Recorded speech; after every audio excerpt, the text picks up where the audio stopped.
आज का हमारा टॉपिक है React.js में। इसमें हम कंपोनेंट बनाना सीखेंगे और यूआई का जो है एक रीयूजेबल पार्ट जो है हमारा, कि हम फंक्शन जो हमारे कंपोनेंट्स होते हैं उनको हम कैसे रीयूज कर सकते हैं। और उसके साथ साथ जो है हम प्रॉप्स और प्रॉपर्टीज के बारे में समझेंगे कि ये कैसे काम करती हैं, और हम पेरेंट से जो है वो डेटा कैसे ट्रांसफर कर सकते हैं अपने चिल्ड्रन कंपोनेंट को विद प्रॉप्स। तो ये चीज़ें हम इस वीडियो में देखने वाले हैं। उसके लिए सबसे पहले आपको वीएस कोड को ओपन करना है। वीएस कोड में जो आपने अपना प्रोजेक्ट बनाया हो, तो हम प्रीवियसली जो डेमो प्रोजेक्ट है उसी को ही रन करेंगे। तो हम टर्मिनल पे अपना कमांड जो है वो रन करते हैं।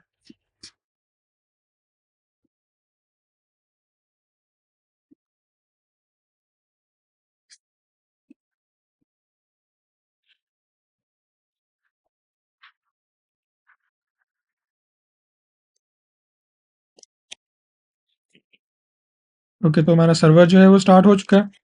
अब इस लिंक को जो है हम ओपन कर लेते हैं। तो ये हमारे पास जो नेक्स्ट ऐप है वो यहाँ पर ओपन हो चुकी है। अब हम इसमें जो है वो अपना सेटअप करेंगे। सबसे पहले जो है ये हमने जो टैग बनाया हुआ इमेज का, इसको हम रिमूव कर देते हैं।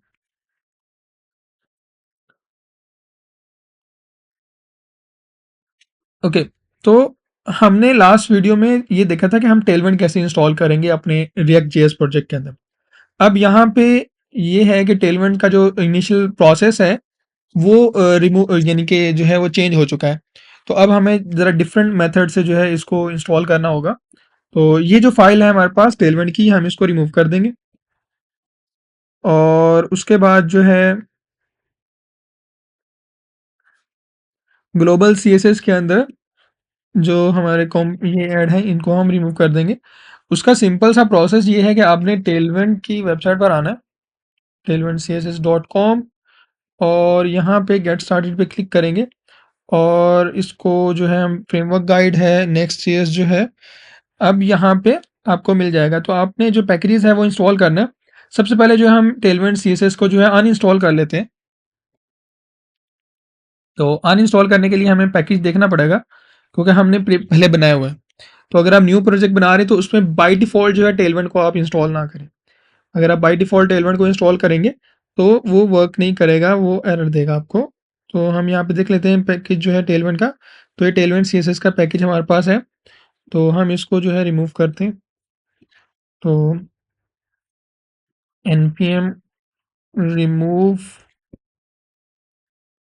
Tailwind CSS.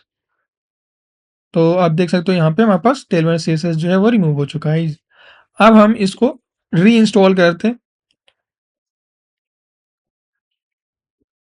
तो यहाँ पे इसको री इंस्टॉल कर लेते हैं, टेलविंड सीएसएस, पोस्ट सीएसएस और पोस्ट सीएसएस का जो हमारे पास पैकेज है वो हमने यहाँ पर इंस्टॉल करना है। तो आप देख सकते हो यहाँ पर डिपेंडेंसीज के अंदर पोस्ट सीएसएस का भी आ चुका है और यहाँ पे टेलविंड सीएसएस भी ऐड हो चुका है।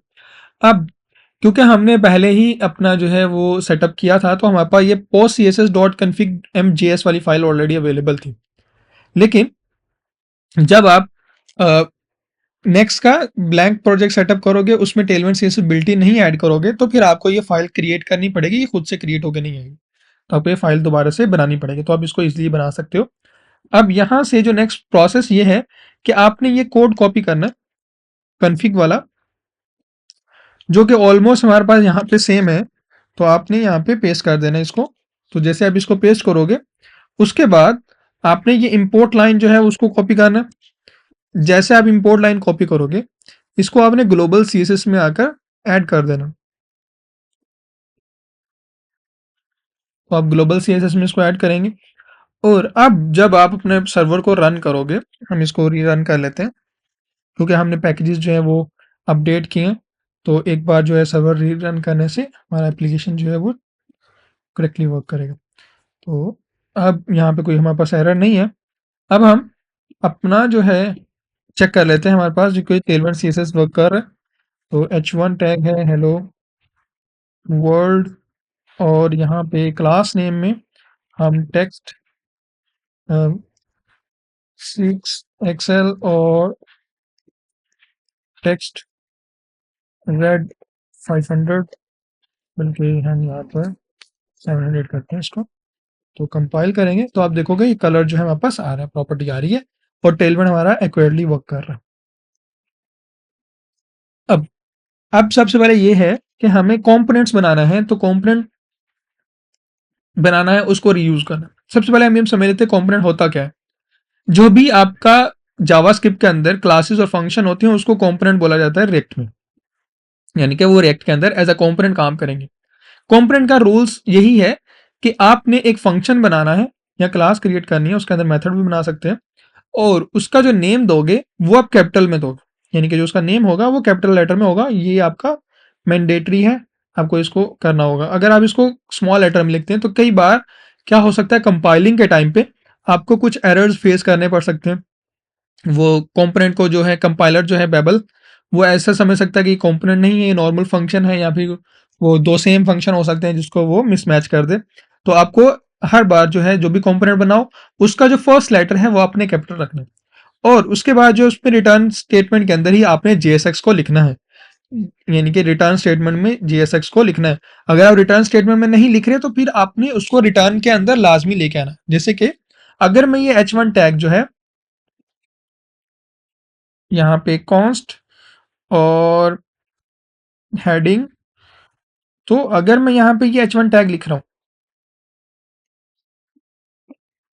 यानी कि इसको मैं यहाँ पे ऐसे लिख रहा हूँ H1, तो मैं इसको कॉपी पेस्ट कर लेता हूँ।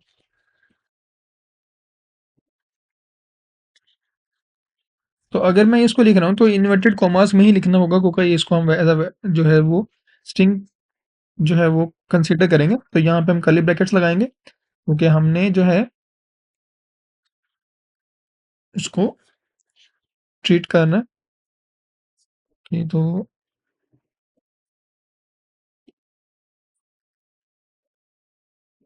ये आई थिंक ओके, तो ये नॉर्मल है क्योंकि जेएसएक्स हम लिख रहे हैं तो जावास्क्रिप्ट है, तो हमें वो यूज नहीं करना होगा, इन्वर्टेड कॉमास नहीं यूज करना होगा, हम नॉर्मली इसको यूज कर सकते हैं क्योंकि एचटीएमएल में हमें करना पड़ता था। तो इधर हमें नहीं करना होगा, इन्वर्टेड कॉमास नहीं लगाने होंगे। अब नॉर्मली इसको वेरिएबल में स्टोर कर सकते हो, स्टोर करने के बाद उसको रिटर्न कर सकते हो अपने, यानी कि रिटर्न कीवर्ड में। तो अगर आप यहाँ पे रेफरेंस नहीं दोगे तो ये नहीं आएगा, यानी कि ये बिल्कुल एम्प्टी कंसीडर किया जाएगा और बिल्कुल भी नहीं आएगा। तो जो भी आपने डिस्प्ले करवाना है उसको उस यानी कि एलिमेंट को आपको रेफरेंस लाजमी करना होगा रिटर्न के अंदर। तो रिटर्न के अंदर रेफरेंस होगा, उसी के बाद ही वो आपको डिस्प्ले देगा। अब हम कंपोनेंट बनाना सीखते हैं। तो हम सबसे पहले जो है एक फोल्डर क्रिएट कर लेंगे जिसको हम नाम देंगे कंपोनेंट्स। तो इससे ये होगा कि हमारे जितने भी कंपोनेंट्स होंगे वो इसी फोल्डर में रहेंगे। तो यहाँ पे हम कंपोनेंट बनाते हैं, ये इसका इसका नेम देते हैं कार्ड डॉट जेएसएक्स। तो अपनी फाइल का जो एक्सटेंशन है वो जेएसएक्स देना, क्योंकि हम रिएक्ट में काम करें तो हमारा जो है वो जेएसएक्स एक्सटेंशन हम यूज करें, तो हम यहाँ पे जेएसएक्स दें। जब हमने प्लेन कोड लिखना होगा जावास्क्रिप्ट का तो हम सिर्फ जेएस देंगे। तो जेएस की फाइल के अंदर भी आप जेएसएक्स लिख सकते हो, लेकिन एक्स्ट्रा जो है हम यहाँ पे कंपाइलर को बताने के लिए कि भी प्योर इसमें हमने जेएसएक्स यूज किया हुआ है, तो आप यहाँ पे इसको दे सकते हो। तो हमने यहाँ पे फाइल अपना क्रिएट कर लिया। अब अब ये है कि यहाँ पे एक फाइल के अंदर आपने एक ही कंपोनेंट को जो है वो एक्सपोर्ट करना है, मल्टीपल कंपोनेंट को आप एक्सपोर्ट नहीं कर सकते। तो आपने यहाँ पे एक्सपोर्ट डिफॉल्ट, तो ये डिफॉल्ट लाजमी लिखना है। अब आपने लिखना है फंक्शन। तो जो आपका फंक्शन है वो आप लिखोगे, नेम कैपिटल में लिखोगे, और उसके बाद आपने रिटर्न लिखना है। रिटर्न लिखने के बाद आपने कर्ली राउंड ब्रैकेट्स लगानी है। तो राउंड ब्रैकेट के अंदर आपने एक एलिमेंट लाजमी देना है। तो हम यहाँ पे फ्रेगमेंट्स दे देते हैं फिलहाल के लिए।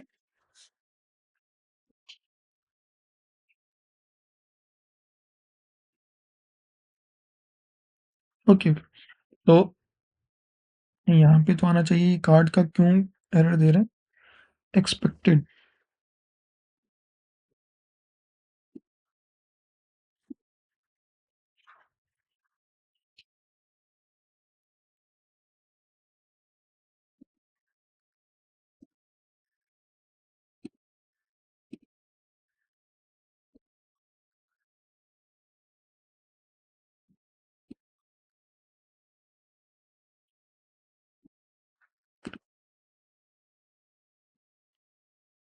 ओके, तो हमने कहीं पे शायद कोई मिस्टेक की थी, तो मुझे भी याद। ओके, तो कहीं पे कोई मिस्टेक तो नहीं है। बस ये है कि आपने एक्सपोर्ट डिफ़ॉल्ट फ़ंक्शन कार्ड और उसके बाद जो है रिटर्न में आपने फ्रेगमेंट्स जो है वो यूज़ कर लेने हैं। तो ये आपका जो है बेसिक सिंटैक्स है कंपोनेंट बनाने का। तो आपने अब एक कंपोनेंट का जो स्ट्रक्चर बना लिया, अब इसमें आप अपना यूआई जो है आप जो भी क्रिएट करना चाहते हैं वो आप यहाँ पे क्रिएट कर सकते हैं। अब ये कंपोनेंट यहाँ पे तो मैंने क्रिएट कर लिया, लेकिन मेरे मेन यूआई पे ये नहीं दिखेगा, क्योंकि अगर मैं यहाँ पे एक h1 टैग यूज करूँ और इसमें लिखूँ कंपोनेंट कार्ड, तो आप देख सकते हो यहाँ पे हमारे पास कोई भी ऐसा कंपोनेंट नहीं आया, यहाँ कोई भी ऐसा टेक्स्ट नहीं है। वो कैसे आएगा? उसके लिए आपको अपने page.js के अंदर आना होगा, यानी कि जहाँ पे अपने रूट के अंदर उसको डिस्प्ले करवाना है। यहाँ पे हम उसका रेफरेंस देंगे। तो हमारा कार्ड है, हमने कंपोनेंट बनाया तो कार्ड हमारे पास है। तो ये हमारे पास ओके, तो इंपोर्ट हमें करना होगा। सबसे पहले हमने कार्ड कंपोनेंट तो बना लिया, इसको इंपोर्ट लाजमी करना होगा। तो हम यहाँ पे लिखेंगे इंपोर्ट कार्ड का नेम फ्रॉम और लोकेशन, कहाँ से हम इसको कर रहे हैं तो उसका लोकेशन देंगे हम। तो ये हमारे पास कंपोनेंट्स की लोकेशन है, यानी कि हमारे पास एक कंपोनेंट नाम का फोल्डर है, उसके अंदर हमें बस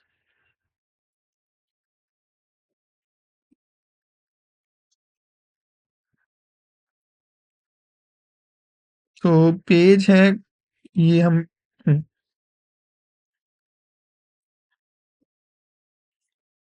ओके, तो स्मॉल लेटर के अंदर है। अब ठीक है, तो स्पेलिंग मिस्टेक थी। तो आप देख सकते हो यहाँ पे हमारे पास कंपोनेंट कार्ड जो है वो आ चुका है। और अगर हम इसका व्यू जो है थोड़ा सा स्टाइलिंग दें कार्ड के ऊपर कंपोनेंट पे, तो यहाँ पे मैं क्लास नेम देता हूँ और इसको टेक्स्ट को जो है 6XL, यानी कि इसको थोड़ा सा बड़ा कर देते हैं। तो आप देख सकते हो यूआई जो हमारे पास कलर, टेक्स्ट का कलर जो है वो मैं रेड 600।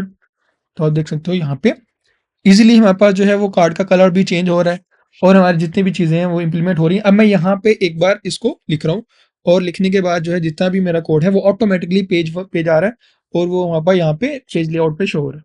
तो ये हम इस तरह अपने कंपोनेंट्स को क्रिएट कर सकते हैं, उसको रेफरेंस दे सकते हैं और रेफरेंस देने के बाद हम उसको आउटपुट यानी कि शो कर सकते हैं। तो आप इस तरह मल्टीपल कंपोनेंट्स बना सकते हो जितने भी चाहो और उसको जो है एक ही पेज के साथ लिंक कर सकते हो। जैसे कि मैं यहाँ पे एक और कंपोनेंट बनाता हूँ, तो इसको मैं नाम देता हूँ blog.jsx और इसमें भी सेम जो है मैं यहाँ पे एक्सपोर्ट डिफॉल्ट फंक्शन, तो ब्लॉग है और ये हम यही का यूज़ करते हैं।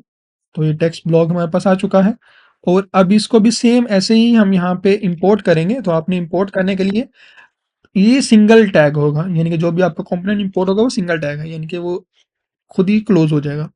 तो हम यहाँ पे इसको ब्लॉग देंगे नेम और अब हमने इसको इंपोर्ट करना है। तो इंपोर्ट करने के लिए हमें यहाँ पे टैग देना है ब्लॉग फ्रॉम कंपोनेंट्स और ब्लॉग। ठीक है, तो आप देखोगे यहाँ पे हमारे पास एक और कंपोनेंट आ गया जिसका नाम है ब्लॉग। अब यहाँ पे भी आपने इसको यूज करना होगा, वो आप उतनी बार इसको रेफरेंस दे सकते हो। फॉर एग्जाम्पल मैंने इसको 3 बार यूज करना है, तो मैं इसको 3 बार रेफरेंस दूंगा। तो आप देख सकते हो हमारे पास आउटपुट में 3 बार ही आ चुका है। ये है आपका रीयूजेबल। अब आप इसको कितनी बार भी चाहो उसको रीयूज कर सकते हो। आपने कोड एक बार लिखा, उसको जितनी बार आप कॉल करोगे आप उतनी बार उसको यूज कर सकते हो। अब हम इसको लेके थोड़ा सा यूआई बनाते हैं। हम कार्ड्स बनाते हैं जो कि हमारी स्क्रीन पर होंगे हॉरिजॉन्टली और हम उसको जो है वो स्टाइलिंग भी करेंगे। स्टाइलिंग करने के बाद उसमें इमेजेस और लोगोज वगैरह भी ऐड करेंगे ताकि हम उसको देख सकें। तो हम आ जाते हैं कार्ड के ऊपर।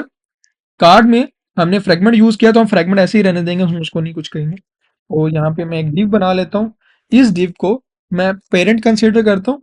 उस पेरेंट के बाद मुझे चाहिए एक टेक्स्ट। तो जो हमारे पास टेक्स्ट है रिएक्ट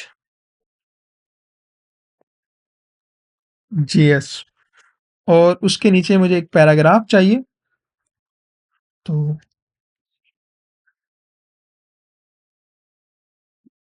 तो यहाँ पे हम लिख देते हैं JavaScript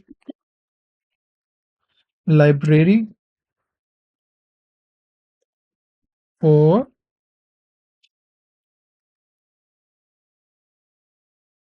web app, single page.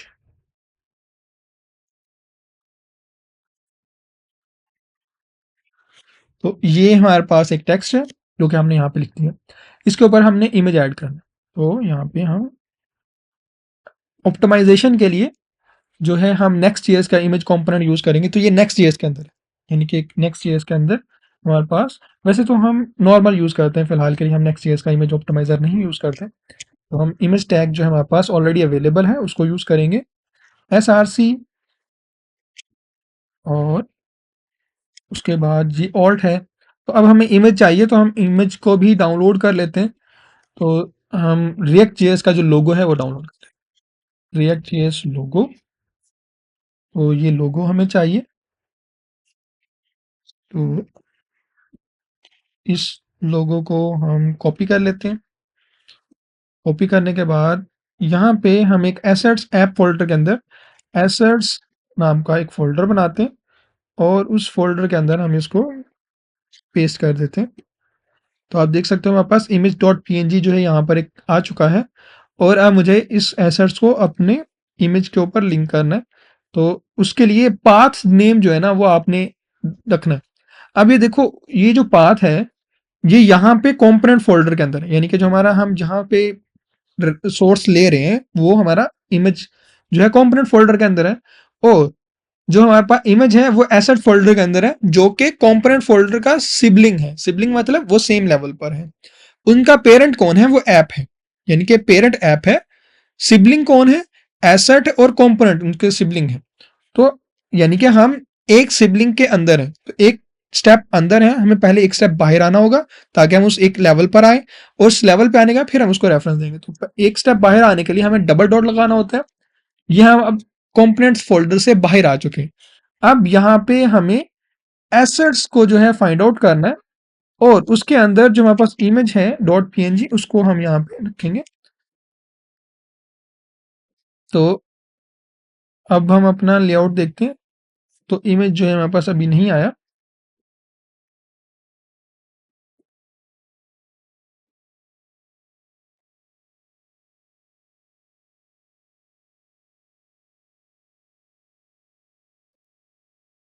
Okay, तो एक अभी भी ये हमें नहीं मिल रहा। One step one step. Okay, तो हम इसका एक शॉर्टर वे निकालते हैं। शॉर्टर वे ये है कि हम अप डाउन करें इसको। तो अप डाउन करने के लिए हम एलियस यूज करेंगे जो कि हमने स्टार्टिंग में यूज किया था। तो एलियंस हमारा जो है ऐप है। उसके बाद हमें यहाँ पे एसेट्स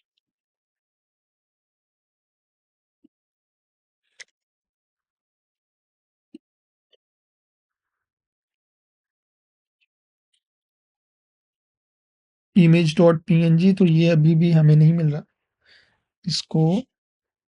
तो ये इमेज जो है नॉर्मल टैग हमारा वर्क नहीं कर रहा, उस पे इमेज पाथ काम ही नहीं कर रहा। अगर मैं यहाँ पे नॉर्मल टैग यूज कर रहा हूँ इमेज का, इनके जो जीएसएक्स में है IMG और सोर्स, तो आप देखोगे ये फाइल जो है नोट फाउंड कर रहा है।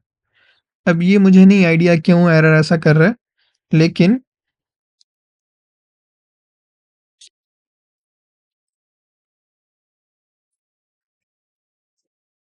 अगर हम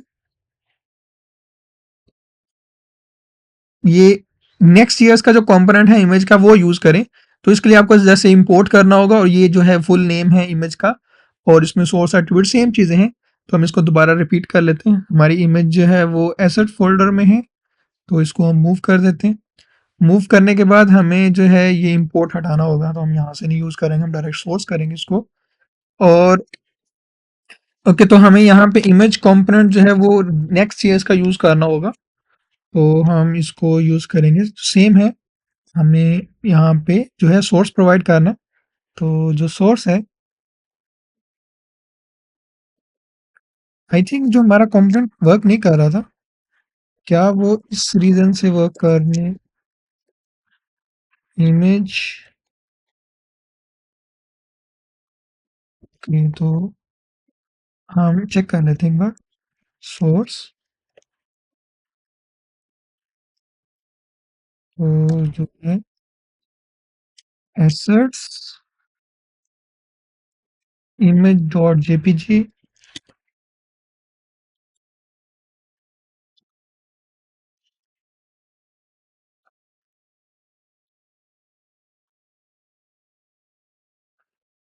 if you're using a relative image it will start with the slash or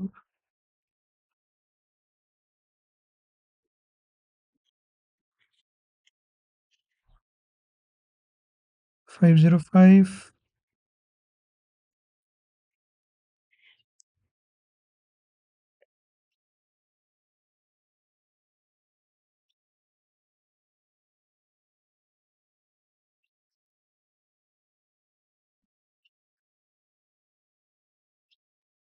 type error invalid URL तो ये इनवैलिड URL दे रहे हैं अगर मैं इसको यहाँ पे इंपोर्ट जो हमारे पास है इमेज फ्रॉम और यहाँ पे मैं इसको अगर दे रहा हूँ अब यानी कि ये रिसीव करेगा और इमेज को जो है मैं यहाँ पे डिस्प्ले करवाएगा अगर ये सेम टैक्टिक मैं यहाँ पे यूज करता हूँ इमेज टैग के अंदर img और सोर्स इमेज तो अब ये जो है नॉट फाउंड दे रहा है इमेज टैग जो हमारे पास आई नहीं तो इस वजह से ये वाला टैग हम नहीं यूज करेंगे बिल्ट इन टैग नहीं यूज करेंगे हम नेक्स्ट चीज का जो है ऑप्टिमाइज टैग्स यूज करेंगे और इसमें जो है विड्थ के प्रॉपर्टीज हम बाय डिफॉल्ट सेट कर देते हैं 200 बाय 200 तो ये ओके तो ये हमारे पास आ चुका है अब हमें क्या करना है कि ये जो है ना थोड़ा सा स्टाइल करना होगा इसमें पेज पर आते हैं ये एक्स्ट्रा जो ब्लॉग वाला जो हमने कंपोनेंट दिया होना इसको रिमूव करते हैं जस्ट हम जो है अपना नॉर्मल कंपोनेंट जो है यहाँ पे क्रिएट करेंगे अब इसको बैकग्राउंड कलर देना है हमने ताकि हम एक कार्ड शेप बना पाए तो कार्ड शेप बनाने के लिए यहाँ पे हम यूज करेंगे लास्ट नेम पीजी ग्रे हम यूज कर लेते हैं फिलहाल के लिए ताकि हमें विजिबल हो 200 और पैडिंग जो है वो मैं 4 कर देता हूँ मार्जिन जो है 4 और राउंडेड जो है वो हम एक्स्ट्रा स्मॉल करेंगे एक्स्ट्रा स्मॉल और शेडो जो है हम थोड़ी सी शेडो भी मीडियम ऐड करेंगे अब हम अपना प्रीव्यू देखते हैं तो प्रीव्यू में आई थिंक हमारे पास ओके तो हम कलर चेंज करके देखते हैं कलर जो है हम यहाँ पे रेड करके देखते हैं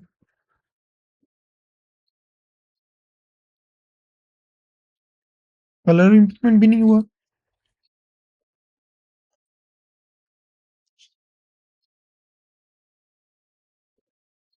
वो इसको पता नहीं क्या इशू है ओके तो यहाँ से हम हटा के इसको दूसरे ब्राउजर पे ले सकते हैं तो क्रोम पे ले आते हैं यहाँ पे कैशे भी बाजुका जो है सेव हो जाता है तो किसी ब्राउजर पे कैशेस का भी इशू हो जाता है तो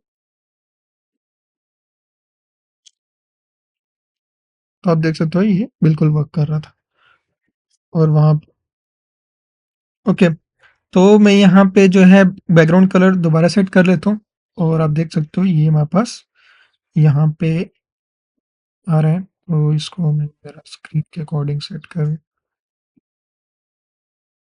ताकि हमें चीज़ें क्लियरली विजिबल हों तो मैं इस विंडो को क्लोज कर देता हूँ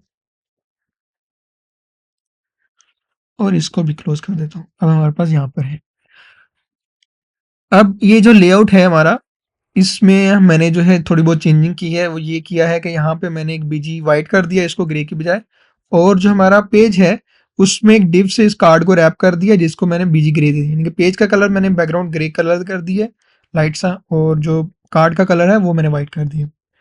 अब मैं इसको एक तो यहाँ पे फ्लेक्स करने वाला हूँ कि ये जो है जितनी स्पेस हो वो उतनी ही कवर करे, तो बल्कि इसको ना मैक्स विड्थ देते। तो मैक्स विड्थ जो है वो हमारे पास एक्स एक्स जो है। अच्छा, ये जितनी भी प्रॉपर्टीज मैं यूज कर रहा हूँ तो आप ये फाइंड आउट कर सकते हो टेलविंड सीएसएस की वेबसाइट पे, जहाँ पे आपको तमाम जो प्रॉपर्टीज हैं जो हम यूज कर रहे हैं, जैसे आप यहाँ पर आएंगे डॉक्स पे, तो डॉक्स पे क्लिक करने के बाद आपको यहाँ पे प्रॉपर्टीज मिल जाएंगी ये साइड पैनल पे। फॉर एग्जांपल मैंने यूज़ करना है, अच्छा ये सर्च में भी आप कर सकते हो, जैसे कि मैंने यूज़ करना है कलर, तो आपको कलर सर्च करोगे तो कलर के अकॉर्डिंग यहाँ पे प्रॉपर्टीज मिल जाएंगी भी कौन कौन से कलर्स मैंने यूज़ किए हैं, उनको कैसे यूज़ करना है, बैकग्राउंड कलर कैसे यूज़ करना है, टेक्स्ट कलर कैसे यूज़ करना है। तो यहाँ पे यूटिलिटीज दी हुई हैं बैकग्राउंड कलर की, टेक्स्ट की, डेकोरेशन की, बॉर्डर आउटलाइन, तो ये तमाम कलर्स प्रॉपर्टीज यहाँ पे आपको मिल जाएंगी। तो ये कलर प्रॉपर्टी आप यूज़ कर सकते हो, और उन्होंने यहाँ पे बताया हुआ है कैसे यूज़ करना है आपने। तो ये तमाम चीज़ें जो है मैं यहीं से यूज़ कर रहा हूँ, तो आप यहाँ से रीड कर सकते हो। ओके, तो अब ये जो राउंडेड है ये मैं फाइंड आउट करना, क्योंकि ये राउंडेड हुआ नहीं है। तो यहाँ पे अगर मैं यहाँ सर्च करूँ राउंडेड बॉर्डर रेडियस, तो जो बॉर्डर रेडियस है वो है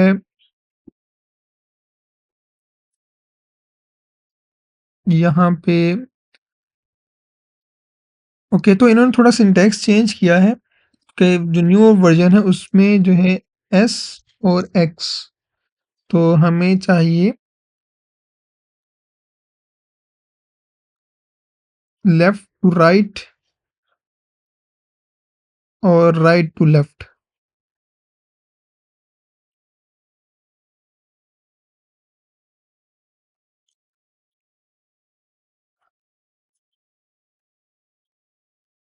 ओके, तो हम यहाँ पे देखते हैं प्रॉपर्टीज, तो सबसे टॉप पर दिया हुआ है, तो राउंडेड एक्स एक्स जो है वो 2 पिक्सल है, तो हम यहाँ पे थोड़ा सा इसको मीडियम की तरफ लेके चलते हैं, तो राउंडेड मीडियम कर लेते हैं।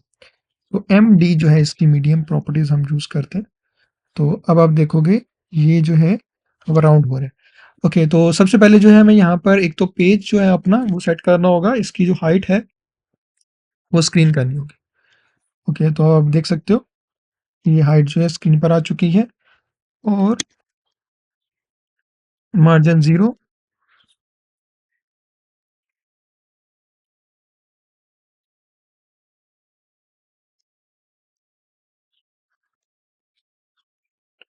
पैडिंग 0। ओके, तो एक तो हम ग्लोबल सीएसएस पर आते हैं, तो यहाँ पे भी हम जो है बाय डिफ़ॉल्ट जो है पैडिंग जो है वो मार्जिन 0 कर देते हैं, ताकि जो इनिशियल जितने भी पैडिंग मार्जिन होंगे वो हमारे रिमूव हो जाएंगे यहाँ पे। तो अब हमें यहाँ पे पैडिंग हमने इम्प्लीमेंट कर दी, तो पैडिंग जो है हम थोड़ा सा चेंज करते हैं इसको, और यहाँ पे हम इसको 4 करते हैं पैडिंग को, ताकि हमारे पास ये विजिबल हो।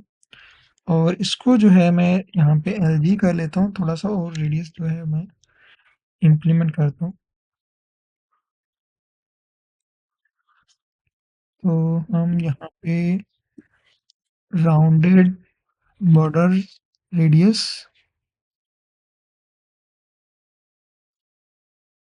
ओके, तो ये ऊपर प्रॉपर्टीज होती हैं तो आप स्क्रॉल कर सकते हो। तो राउंडेड टू एक्सएल करके देखते हैं इसको, राउंडेड टू एक्सएल। ओके, तो अब ये थोड़ा ठीक राउंड लग रहा है। अब हमें यहाँ पे टेक्स्ट जो है उसको थोड़ा सा पैडिंग मार्जिन देना है, ताकि जो है हमारे पास टेक्स्ट, इसको बॉटम पे पैडिंग देते हैं हम, पैडिंग बॉटम, तो पीबी जो है मैं यहाँ पे 2 कर देता हूँ। तो आप देख सकते हो थोड़ा सा ये नीचे हो गया है। अगर मैं ज़्यादा दूँ तो आप देख सकते हो ये बस, तो मैं इसको 4 जो है इतना पैड करके नीचे कर देता हूँ। तो मैक्स स्पीड जो है मैं यहाँ पे मीडियम कर देता हूँ। ओके, तो अब ये कार्ड हमारे पास बिल्कुल ठीक लग रहा है। इस कार्ड यानी कि ये कार्ड जो है हमारा अब ये ठीक लग रहा है। इमेज को जो है मैंने यहाँ पे थोड़ा सा पैडिंग देनी है बॉटम पे, तो यहाँ पे भी मैं क्लास नेम यूज़ कर लेता हूँ। तो क्लास नेम पैडिंग बॉटम, तो यहाँ पे मैं 8 पैडिंग दूंगा, ताकि ये इमेज से थोड़ा-सा और हम कर लेते हैं, 12 कर लेते हैं इसको। ओके, तो ये बॉटम से जो पैडिंग है, यानी कि ये जो पैडिंग है हमारे पास, ये कम लग रही है, तो हम इसको भी बढ़ा लेते हैं। इसको भी हम 8 कर लेते हैं, ताकि ये हमारा कार्ड जो है थोड़ा बड़ा लगे। ओके, अब ठीक लग रहा है। तो अब हमने ये अपना जो है कंपोनेंट क्रिएट कर लिया, हमने स्टाइलिंग कंप्लीट कर ली। अब मैंने इसके जो है 10 यानी कि या 4 और कंपोनेंट्स बनाने हैं, जिसको मैं यूज़ करना चाहता हूँ। तो उसके लिए हम क्या करेंगे, यहाँ पे एक बनाएँगे डिव,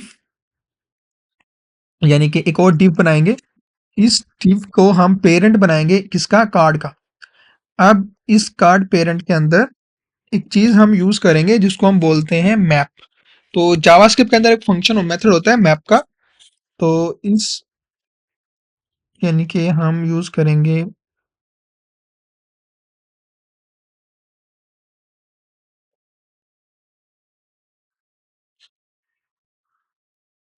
तो यहाँ पे मैं एक वेरिएबल बना लेता हूँ,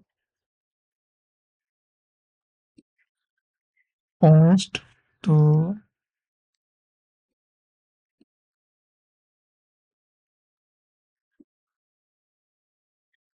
डेटा,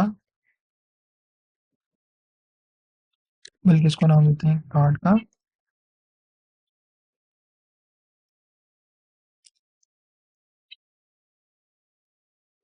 यहाँ पे मैं एक बनाता हूँ, कॉन्स्ट डेटा, और ये एक लिस्ट बनाई मैंने, और इस लिस्ट के अंदर मैंने ऑब्जेक्ट्स रखे, 3 ऑब्जेक्ट्स रखे, और इन ऑब्जेक्ट्स को जो है मैं यहाँ पे डेटा डॉट मैप और रिटर्न कार्ड,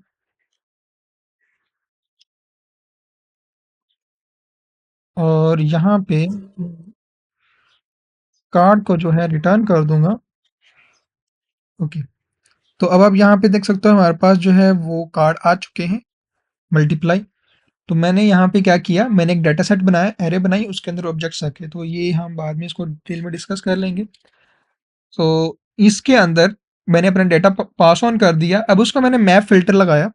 मैप फिल्टर के अंदर मैंने सब कार्ड्स को एक कंपोनेंट दे दिया, लेकिन अब ये कंपोनेंट इंप्लीमेंट नहीं हो रहा क्योंकि मैंने यहाँ पे प्रॉप्स यूज नहीं किए।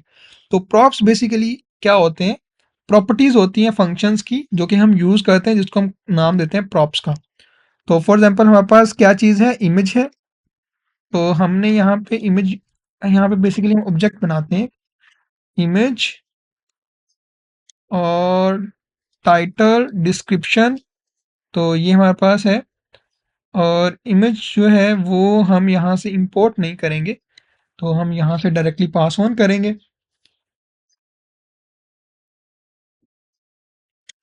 तो ये हमारे पास इमेज आ चुका है। तो आप देख सकते हो हमारे पास इमेज गायब हो गया। और यहाँ पे हम टाइटल देंगे क्योंकि हमारे पास यहाँ पे टाइटल है। और यहाँ पे हमें पैराग्राफ चाहिए, तो हम जो प्रॉप हमने दिया है वो हम यहाँ पे लिख देंगे डिस्क्रिप्शन, और इसको जो है मैं रिमूव कर दूंगा। और तो जो हमारी इमेज है वो हम हमारे मेन पेज पे जाते हैं, और मेन पेज पे आप देख सकते हो इमेज नहीं है लोड हो रहा। तो इमेज को लोड करने के लिए हमें डबल डॉट लगाना होगा। तो इनवैलिड यूआरएल दे रहे हैं, एसेट्स डॉट इमेज। ओके, तो आई थिंक हाँ, तो ये डबल डॉट के साथ नहीं आएगा, ये सिंगल डॉट के साथ आएगा,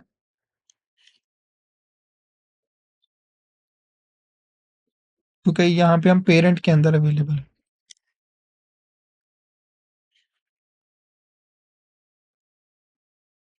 ओके, तो वो कह रहा है कि इमेज एसेट्स इमेज जो है इनवैलिड यूआरएल है हमारा, कहाँ पे,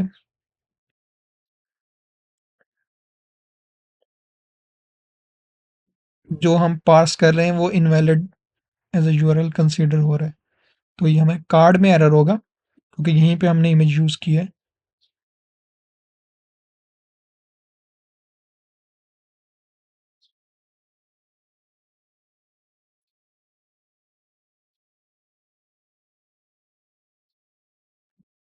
ये इमेज हम इसको रिकम्पाइल करके देखते हैं। शो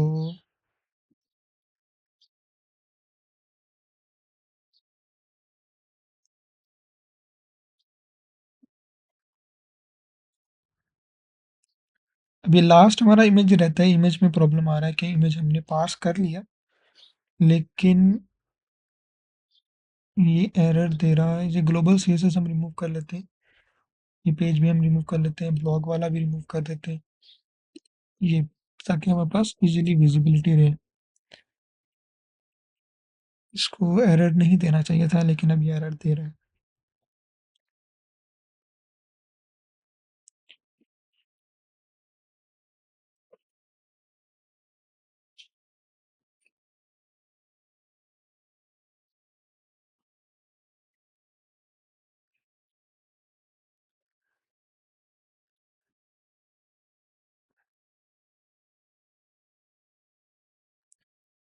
इस तरह करते हैं, यहाँ पे हम इमेज जो है वो इंपोर्ट करके देखते हैं। इमेज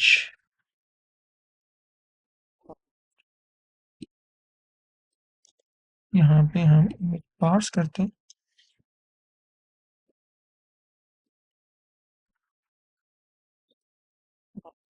ये भी ओके, तो अब ये हमारे पास वर्क कर रहा है। तो हमें यहाँ पे एक और काम करना होगा कि इसको इमेज इंपोर्टेड वाली कैसे हम यहाँ पे दें। अभी इंपोर्ट इमेज पे काम कर रहा है, विदाउट इंपोर्ट पे काम नहीं कर रहा। तो हमें डाटा जो है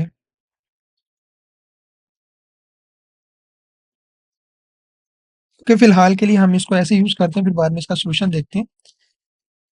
अब यहाँ पे हम चाहते हैं कि हाँ इसको रैप करें, तो यहाँ हम क्लास नेम यूज करेंगे। तो जो है डिस्प्ले फ्लेक्स जो है हम यूज करते हैं, वो हम यूज करेंगे। जैसे हम डिस्प्ले फ्लेक्स करेंगे तो आप देख सकते हो ये हमारे पास यहाँ पर इस तरह आ रहा है। और जस्टिफाई फ्लेक्स रैप भी यूज कर लेते हैं। और इसमें जो है गैप जो है वो हम देते हैं, गैप 8 कर लेते हैं।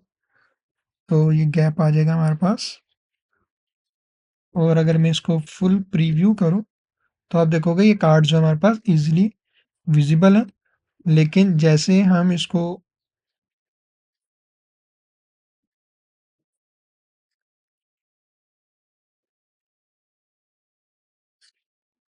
के तो मिनिमम विड्थ भी हम कार्ड को देते हैं, ताकि जो है वो एक ऐसा ना हो कि कोई कार्ड छोटा लगे कोई कार्ड बड़ा लगे। तो यहाँ पे हम इसको मैक्स विड्थ के बजाय मिन विड्थ जो कर देते हैं, कि मिनिमम विड्थ इतनी रखनी है आपने, ठीक है।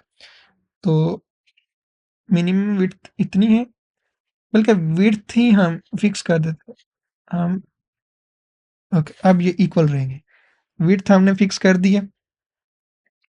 अब ये इक्वल है सब, यानी कि एंगुलर जेएस, व्यू जेएस और ये इक्वल है। और इसके बाद जो है हम फ्लेक्स रैप करते हैं इसको, बल्कि इसको थोड़ा सा ना छोटा कर लेते हैं। 60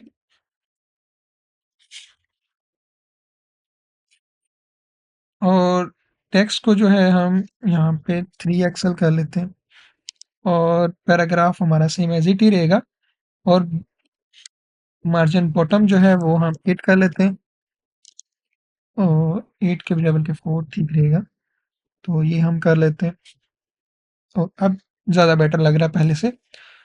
और हमारे जो कार्ड्स हैं वो भी रिस्पॉन्सिव हैं, यानी कि अगर आप देखो यहाँ पे तो ये इजीली रिस्पॉन्स कर रहे हैं हमारे यूआई के साथ। तो ये बेसिकली हम इस तरह अपने प्रॉप्स को यूज़ कर सकते हैं, और हमारा जो यूआई है उसको रीयूज़ कर सकते हैं with the help of components. Next video में जो है हम नेक्स्ट टॉपिक के बारे में समझेंगे, पेजेस एंड राउट्स के बारे में समझेंगे, ताकि हमारा जो है सिंपल लेआउट हम उसको क्रिएट कर पाएँ और वेब एप्लीकेशन को बना पाएँ।